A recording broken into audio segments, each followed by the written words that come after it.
Hey guys, welcome back. So today we're going to be finishing up the tread section. It's going to be a big day. Hopefully we'll have this thing running around the room, which will be pretty exciting. So let's not waste any time and let's jump right into it. Alright, so our next step in the tread section is to get the leg supports on. So of course, I talked about this before where I have these aluminum dowels right here, which the leg supports will slide over. And then I have those steel leg supports. Now, when I slid the leg supports over, I noticed something that was, so we have our leg supports, and they just sort of fit on the dowels right here. And it's a tight squeeze, but they sort of squeeze down, okay, until they bottom out like that. And then you just put two bolts right here. But one thing I'm trying to always try to think ahead of anything in the future, and if you notice right here, pull it around this way, it's probably easier to see. The two terminals of the battery are close to this cross member right here. Now there's a good 3/4 to 1 inch between the cross member here and the battery terminals themselves. So it's not like the battery's going to jump up or something like that inside the tread section. However, remember, they're not technically, bolted down. And so I was trying to think what would happen if I had to work on the tread section in the future, maybe put it on, tilt it over on its side, what would happen to the batteries? Well, they could move a little bit left to right, although not much because the cords are wire tied to the supports, the bases on the bottom there.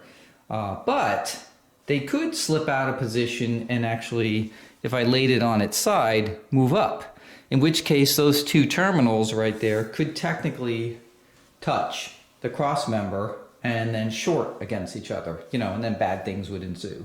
So I figured what we would do is try to insulate them between the cross member. That way in the future, when I don't remember that these batteries are in here like this and I put it on its side, bad things won't happen. Because that's what usually happens. Things are out of sight, out of mind.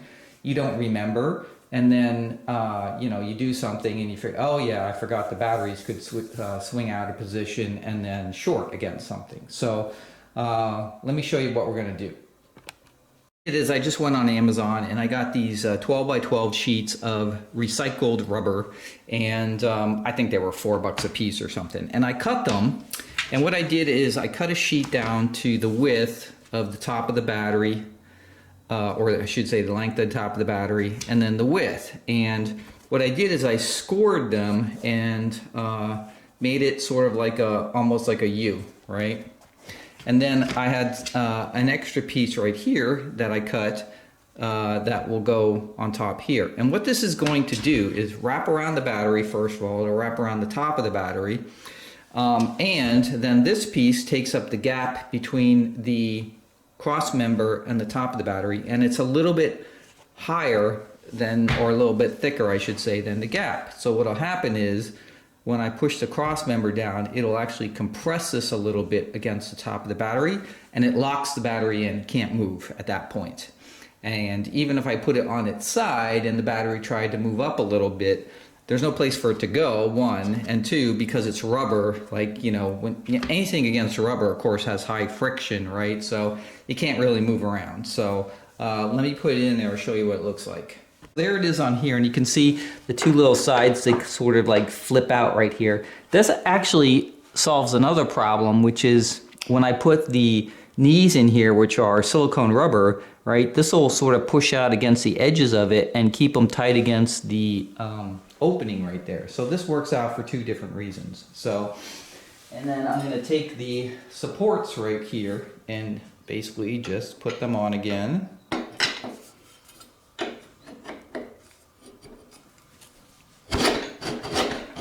And it's actually against the rubber. I have to actually push it down a little harder because it traps it in there, and it's really tight. Like I can't move this battery back and forth at all at this point. So that'll work out. So all I have to do is get the bolts through here, and that's it. And the leg supports are on. So let me get the two leg supports on and we'll come back. All right, so there's the legs in place, they're all bolted in, and our batteries are nice and tight in here. They can't move at all, so everything's done up to this point. So what's our next step? So the next step is to actually get the support plate for the legs. So this plate looks like this. It's in a very specific shape, obviously, and it has these 4 routed out sections on the corner, which we'll talk about a little bit later. But basically what this happens here is this plate goes on the top here, and its purpose is that it supports the legs. So the legs are made out of silicone material, and they're flexible, and so they kind of just wrap around here and then hang on here, and this supports that. And this is a completely hidden piece, so we don't have to paint it or do anything with it. And we'll talk about why it has these routed out sections a little bit later. But if you look at it, right, it has this hole in the center of it. This is made out of ABS plastic. It's super tough and incredibly strong, and it's made specifically to the blueprint specifications of the robot. So this will fit the legs perfectly with its particular shape here. So this has to be mounted to the leg supports. Now this actually supports everything from that point up to the robot. So this has to be attached here, and it's got to be a strong attachment. And as you can see, if you look at it, right, there's really only like sort of 4 points right here on the corners that you really have, because this is all open and cut open here, and so there's no place to attach. So, and that's not really that strong. I mean, there is some meat here, but it's really close to the edges. And just having 4 screws there is, you know, I'm not comfortable with that, especially since the top of the robot's going to be having motion and moving. So we want something, a super strong connection here. So here's what we're going to do. What we're going to do is we're going to take an aluminum disc right here, and this is going to go right on top here. Now this aluminum disc is 16 inches in diameter, and it fits the supports perfectly. So you can actually put the disc right on each corner right here, and it's actually perfect. And this will allow me to put, you know, at least 3 connections right here, right, to mount this to the leg section. And what that'll do, it stiffens up this whole thing, because now we have basically a cross member here, so the entire leg support system is now stiffened up. And then this can go on top of that, and that gives me a whole series of connections that I can go around here to make sure this is supported correctly and really strong. So that's what we're going to do there. Now, the other thing this aluminum disc does right here is it allows me to put in the slip ring right here, which is going to make our electrical connection between the bottom, right, this pack of wires coming up here, through the waist. And remember, the waist turns, and we want to be able to turn 360 degrees. So in order to do that, I need a slip connector right here, but the slip connector has to be mounted directly in the middle of the circle, right? Otherwise it doesn't work. If it's off center, then it can't work just spinning around, right? So everything has to come up exactly in the center of that disc. And the other thing the disc is going to allow me to do is there's a motor that has to go somewhere in this section. You'll see when we get the next parts that build up from here, but in the waist section there's a gear and a motor that, you know, turns the waist, right?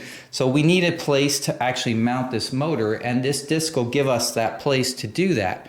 I don't know where it's going to be or how we're going to do it yet, but we now have a nice solid surface that we could mount some kind of motor to or do something with. So it gives us a couple different things when we're using this aluminum disc here. Now, the aluminum disc is not part of the original design. That's just something I'm adding in here, but it works out for, you know, some of the mechanics I need to make this work. So now, in order to do this, first thing we have to do is we got to find out where the exact center is of this 16-inch disc. And a lot of people will just try to take a tape measure and measure 16, right, and just guess, you know, exactly where it is. But there is a way to find the exact center of any circle. It's called Thales theorem, and it's you know, geometry that you learned in high school. So let me show you how we're going to find the exact center of this circle. So in order to find the exact center of a circle, all you need is a very simple tool, which is a flat carpenter square, and that's it. All right, so what you're going to do is you're going to put your tip of your corner of your square where it comes for your 90-degree angle somewhere on your disc. Doesn't really matter where you put it. And then all you're going to do is take a marking. In this case, I'm using my Sharpie here. And you just make a line across there and there, down the two 90-degree angle sides. Then what you do is you take your square and you join the two endpoints at the bottom of those two lines. And just trying to get the thickness of the Sharpie here, so like so, okay? And that's the first step. All right, so what this has done is this line right that you see right here is the diameter of the circle. So if I actually took my tape measure here and went along here, it is exactly 16 inches. And then you're gonna flip your square around and you're gonna just pick another point here on the opposite side. Doesn't really matter where, again, just a part of the circle. And I'll just pull this in a little bit so that I have room for my Sharpie. And you're gonna make the same two lines that you did before along the outside edge. We're gonna take our square again, take that line against this line right here, and draw a line. And this is our exact center of the circle. So we found the exact center of our circle now, and all you need is a simple carpenter square, and that's Thales theorem. And so just simple geometry, and this is now I know exactly where it is just by drawing a couple of lines. All right, so there you go, guys. That's the exact center of this disc. So remember in high school when your geometry teacher said you'd use this someday? Well, today's the day, so we used it. Yeah, so really easy way to find the center of a circle. So now that we have this, what we're going to be doing here is installing the slip ring. So let me get that. So here's our slip ring. Remember we talked about this before for a couple minutes. Basically, it's an electrical connector that has a whole bunch of contacts in here. In this case, six feeds coming in from the bottom. And then at the top here, you can see it spins around, right? And then, you know, as the waste spins in the top, the wires don't get twisted and then eventually break, right? Because you can only spin around so many times when the wires would then snap off, right? Because they would twist up. This prevents that. However, this has to be mounted directly in the center or this doesn't work. So what we're going to do here is, you can see there's 3 holes on the top of this, and then we'll use just bolts to mount this into the disc. So we have to find out the diameter of this first, right? And then we'll mount it in the disc right here, get some bolt holes in there, and then we'd be ready to go. What we're going to do on the bottom here for those wires that are coming up from the tread section is we're going to put a couple of quick disconnects for all these wires. And the reason we're going to do that is, don't forget, the legs that are going to be on here have to slide over these 2 posts. So this can't be in the way. So it has to be a removable piece. So if I ever want to transport the robot, take him anywhere, do anything, to get the top section off, right, I'm going to have to disconnect this, right? So we need some kind of a way, a quick disconnect, right, so that we don't have to cut wires and then resolder and all that kind of stuff, right? And we want to be able to also take this plate off, right? Because if we need to get down there, let's say change the batteries out or something, then we'll need to get the legs off. And in order to do that, this has to come off. So all this has to be, this can't be a permanent installation. This stuff has to be removable in the future if for some reason I need to service anything. So the other thing is we want to do all our cutting through this aluminum, because aluminum, of course, makes all kinds of shavings, metal shavings everywhere. I don't want all these shavings falling down inside the pristine battery area here that we have right now. So we're gonna, before we mount this on top here, we're gonna get our holes drilled, the big hole and then the 3 mounting holes. So that's all ready to go. And we don't have all these shavings going down there. So, and when you're trying to drill through something like this, you do not want it moving around. So what I'm gonna do is mount this on a piece of wood and just drill 2 holes in it and then screw it down to the piece of wood so that it can't move, and then I'll drill my hole in the center with a hole saw. So there we go, we got our plate mounted here on top of the supports right here, and you can see here's our slip ring which spins right around right here, but yet the lower wires don't move. So this will be connected down here with quick disconnects to our feed wire here, which comes up. So we'll run this up the leg support, we'll wire tie it, and then we'll put some quick disconnects in there, and that will allow us to quickly take this on or off in the future if we ever need it. And that's pretty much it. So next piece is the sub waist plate, which is going to go on here.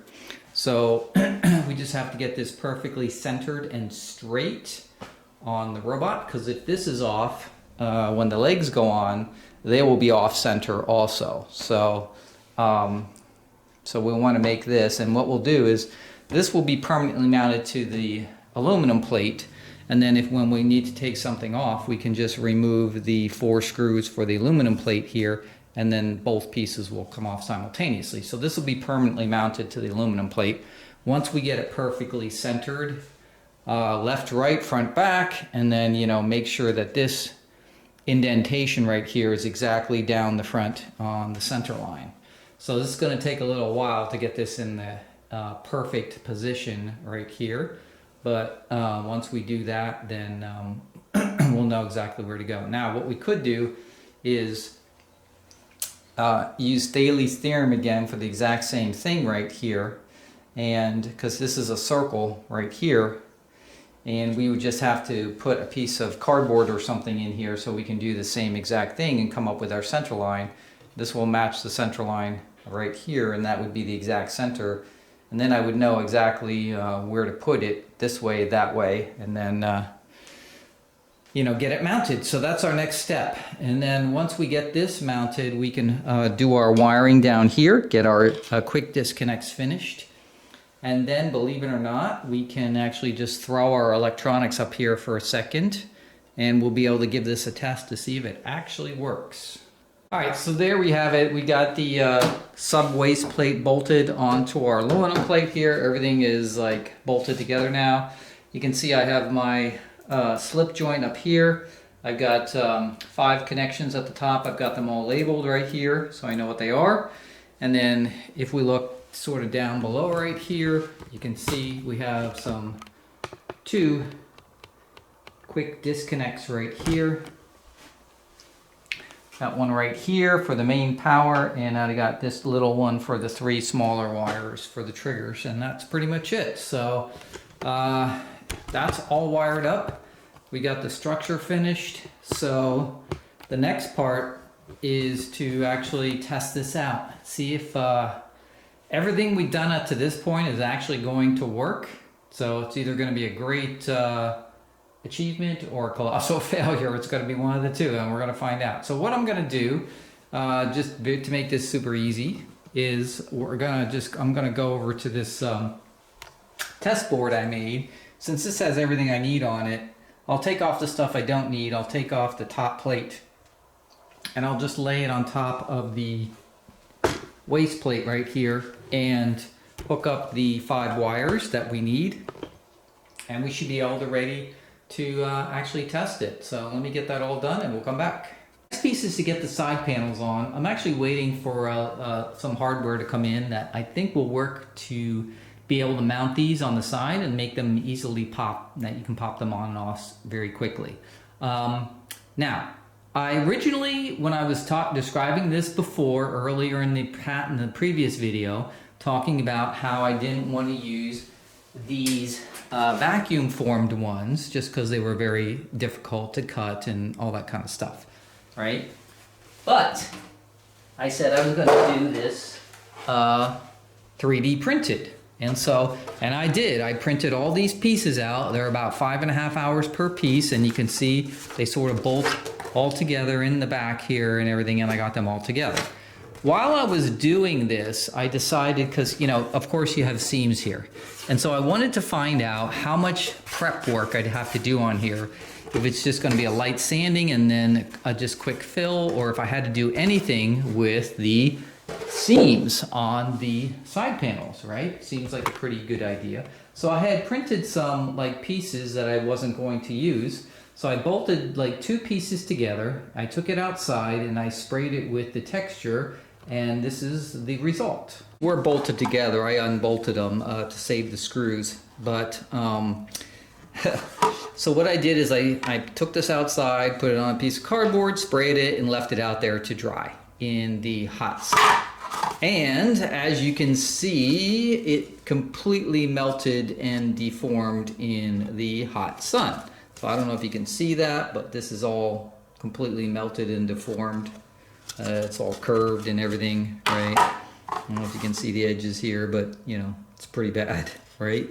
And when I went outside, I picked it up and it was like a piece of rubber, you know.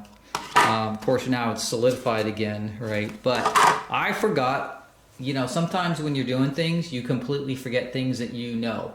And one of the cardinal rules with PLA is that it has a very low melting temperature. Excuse me.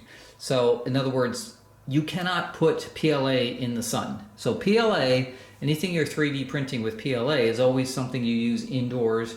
It should never be getting hit by the sun or heat, for that matter.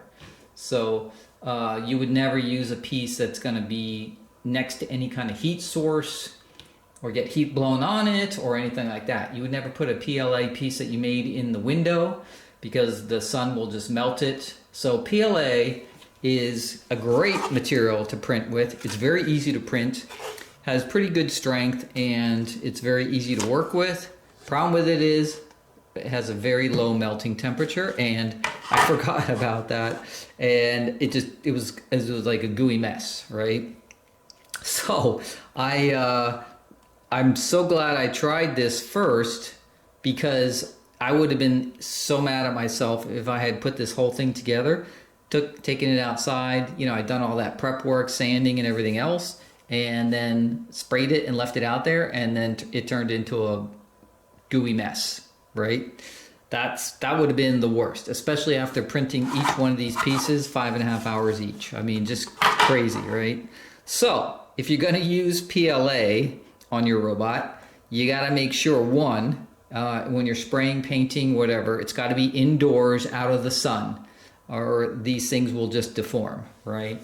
The other thing is you got to make sure that if you're using it on the robot in an area that heat's not going to be generated. And in actuality, I told you before, both the charger in the tread section and the power supply, the DC AC power supply, have fans on them and heat sinks, right, to dissipate the heat. So they will be blowing hot, warm air in the tread section. That's a problem for these because there is a possibility they could deform. So I'm like, printing, after I printed all 16 of these pieces, now I got to do it over again in PETG, a different material, which doesn't have the same temperature issues, is actually much stronger, but now I got to repeat the whole process over again. So what I did is I decided to maybe change my tune on my decision of 3D printing the side panels. And one of the reasons I wanted to print them is because I want the edges going around here to be perfect, these corners and everything else, right?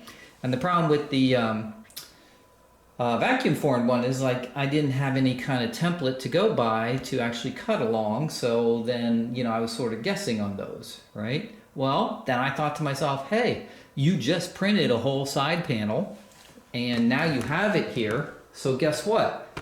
This is a perfect template because now you can use this as a template against your vacuum form panels and actually cut them perfect.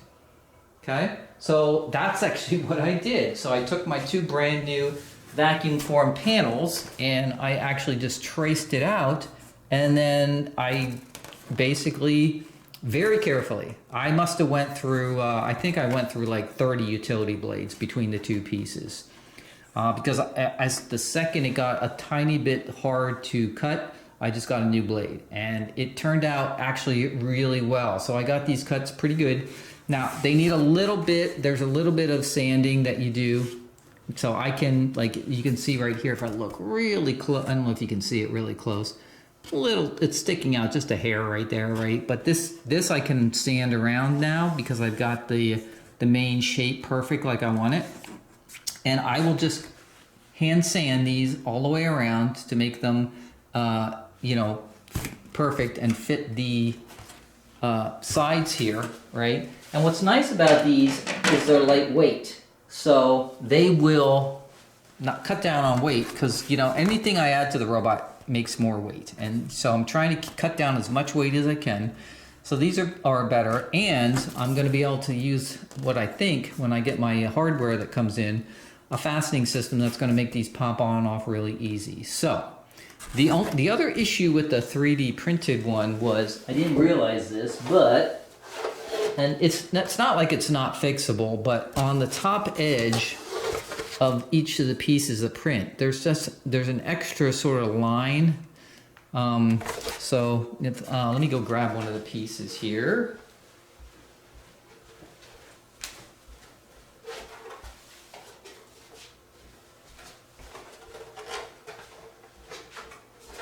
But basically, between the two halves that are joining together, do you see how there's this line here? And what that is it sticks out just a little bit more. So that means when you bolt them together through the holes here on the bottom, it actually pulls these together, but the top wants to, you know, so it wants to bow down a little bit, right? So it's almost like you have to put a little bit of, you got to sand off this little high edge first so that the two sides are vertical with each other, because right now the lower part of the side is closer than the upper part, right? And then you get this sort of not flat situation here. So in other words, you got to do some post-processing on the four edges of each piece. So that's a lot of work too. Not that it's not doable, it's totally doable. And there's guys that do the Lost in Space robot 100% 3D printed from top to bottom. But since I have the vacuum form pieces, I'm like, now I've switched my tune again. So I've changed my mind, and now that I've got these cut exactly the way I want them, I just have to do a tiny bit of sanding along the edges, and these are ready for texturing and painting. So that's going to save me a lot of time, and that's going to work really well. Now, we have come up with, I think, will be a good fastening system. I'll show you that as soon as those pieces get here. And what we're going to do before we even bother texturing or painting these is we're going to get the fastening system down, because we're going to have to, I think, glue some things on the back here and make sure everything is solid and it actually fits against the tread sections perfectly before we actually paint them. And then that'll just be, you know, quick final painting, and that's all it'll be. So that'll be pretty easy. The other thing we have to do is a little door. So I do have the door painted, but now I need to clear coat it with the flat because I didn't do that yet. So this still needs another coat of clear coat. And then it has to be put inside there on the little hinges, and the sides probably need to be sanded down a little bit so it fits inside the opening, you know, because when you have paint building up here and then you have paint building up on the actual frame, right, then it doesn't want to close completely. So we got a little work to do on the door, but we're pretty close with that, and we'll get that finished. And then when we have the side panels and the doors, we're done. Right, guys, so for the side panels, What I'm doing is I'm using neodymium magnets, and basically they have self-stick backings. They're permanent self-stick 3M adhesive, and so I've got them applied to the panels here. Now the thing about it is the panels have an inset, right? So these are, you know, too low, obviously, to just mount onto the side of the tread section. So what I'm going to do is on the sides of the tread sections, I'm just going to get these metal strips and screw them in, and, you know, to make it even, so this comes flush basically. So in other words, when this part is flush against the, you know, the lower edge right here is flush against the tread section, the metal sticking out from the tread section will come and meet this. And then these are 6 magnets I put on here, and that's it. And they'll be able to pop them on and off, and I don't have to deal with screws or anything like that, and they'll be easy to get on and off. So these are perfect. So I just got to get the right height of the strips, and I can do that by just using washers and stuff. So all I'm going to do is I'm going to go to the hardware store, and I'm just going to get a bunch of these, which are just mending strips, right? And I'm going to get longer ones, but what I'll do is then I'll just, you know, 2 screws screwed into the side of the tread section, and if I need to pull it out a little more, I'll just put a washer behind it, and until I find the right depth, basically, and then that's it. And now the nice part about it is I don't even have to worry about it being anything lining up as far as the magnets between that and the tread section side, right? Because I can just plop it on and then adjust the side panel, you know, make it straight or whatever, and that's it. Because I'll have plenty of room that the magnet will, like, basically ride on for these strips. And that's it. That's how I'm gonna do it. So I'm gonna go out to the hardware store and get a bunch of these, but we'll get those installed, and we'll make sure these all fit. And then these will be ready for texture and paint tomorrow. So here's my mounting system right here. So you can see I put these steel strips going across right here, and you can see right behind them, it just pulls them out a little bit with some fender washers that I put behind it. And, you know, I put a strip up top, strip on the side, and then just 2 small strips on the corners on the bottom here. And that, of course, matches my magnet. So bottom and then side. And I actually added 1 more on the top 3 here. So what happens is when you take your panel, you just sort of put it on right here, right? And it just sort of, and then you can move it up and down a little bit if you need to, right? To position it where you want it. But pretty much that's it. Really nice. Just pops right on and off. And the magnets are strong, but they're not like so strong that it's hard to get the panel off, right? So you won't bend the panel trying to get it off. And yeah, that's pretty much it. So it's a really nice system, right? Because it makes it easy to get these on and off for service and maintenance. But yet, if you look at them from the top here, right, you can see it's nice and tight against the actual tread section itself. So no gaps or anything like that. So magnets are a great way to do this, and all you have to do is just take up that space between the panel and the tread section by using some fender washers behind the plates that you use for your magnets. And this way you don't have to actually have the plates and the magnets, you don't have to try to line anything up. You just need to get it in the general area, and it works. So perfect. We're ready to go for our first test. So I'm going to turn on my Xbox controller here, and then I'm going to go turn on the power for the robot. And we should be ready to go. So. Main computer boot sequence completed. Alright, so it's booted up, so we're connected with our Xbox controller, and on the Xbox controller you can see I've got a spinning circle, which means right now he can't move if I move the joystick, right? Nothing happens. Okay, but if I hit the start button, I am completely mobile. alright, so now he's mobile, and I'm at the lowest setting right here, which is the first bar right here. If I hit this, swell, I move up to next speed, careful, next speed, wow, and that's the fastest speed. okay, So now I'm at the lowest speed. So basically, we're going to go very slow here because we don't know what's going to happen. So let's just move it forward a little bit.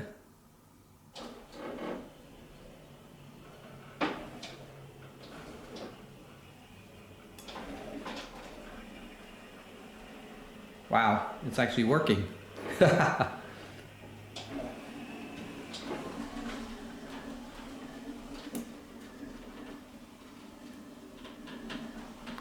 All right. Now I had the joystick all the way forward, so that's as fast as it goes at that speed, although it turns really fast. Let's move up to the next speed. Swell.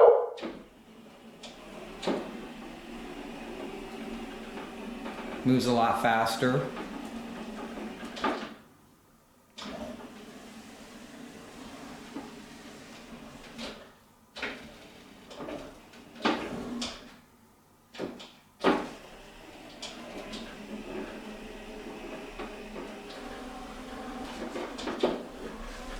Wow, it really spins fast there. And then let's go to the next speed. Careful.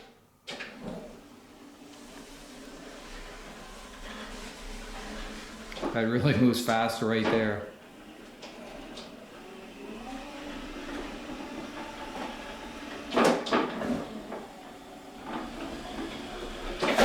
Wow. That could be dangerous. And this is Wow. the fastest. And it's all controlled by how far forward I push the joystick, basically. So depending how much forward, you know, I can go a little, which makes it go slow, but I can also push it all the way. And you see it really moves when you do that. So it's all fine control of the joystick, really.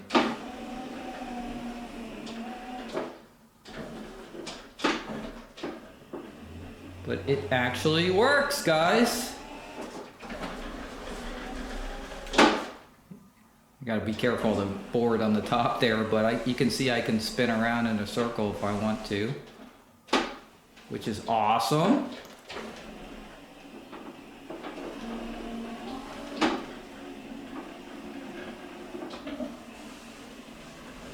That is so cool. I can't believe it works. It actually works. I got control, left, right, forward, back.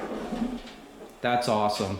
All right, guys. So as you can see, everything was a success. So my motor controller against my Xbox controller works really well. You do need a little practice with it because it's such a fine control. And I'm not sure I'm not sure about the fastest speed because that's really scary, actually. I mean, this thing takes off like a rocket if I go the fastest speed. So I'm not sure about that one. I might cut that one out of my Arduino sketch and just make it the first 2 speeds because he doesn't need to be moving that fast, right? Because right now it's just a tread section, but I mean, you figure that whole thing all together, a couple 100 pounds coming at you. I'm not sure I'd want it at that speed, but really, really cool. So yeah, sweet. And the nice part about it is when you just let off the joystick, it just stops, right? So you don't have to do anything special. Okay. And then once you're done with it, if you just want to always make sure that you don't accidentally touch the joystick, you hit the start button again. Please stand by. And now he's in standby mode, so now if I do the joystick, nothing happens, right? He's not going to move. So when the circle's spinning around the Xbox button right there, the logo, that means he's not active. I am completely mobile. Now he's active and he's at the fastest setting because that's the one I left it at. When you push down on the joystick, Okay. he switches speeds. Swell. Careful. Wow. Okay. So okay is the slowest speed, and so that one's easier to work with, right? Because you don't have to worry about him like taking off like crazy, right? So I've got the joystick all the way up right now and he's just moving forward, period. So that's much easier to work with and control than the faster speed.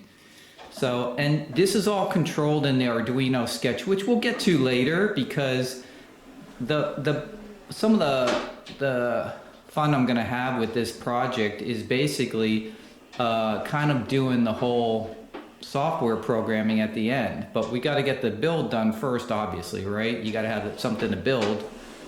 something to work with. But once you do, right, then you can have a lot of fun doing the actual programming and all kinds of other stuff. So we can change all this programming in the Arduino sketch anytime that we want to right here. Please stand by. All right, guys. So I am super happy with this. It's super cool.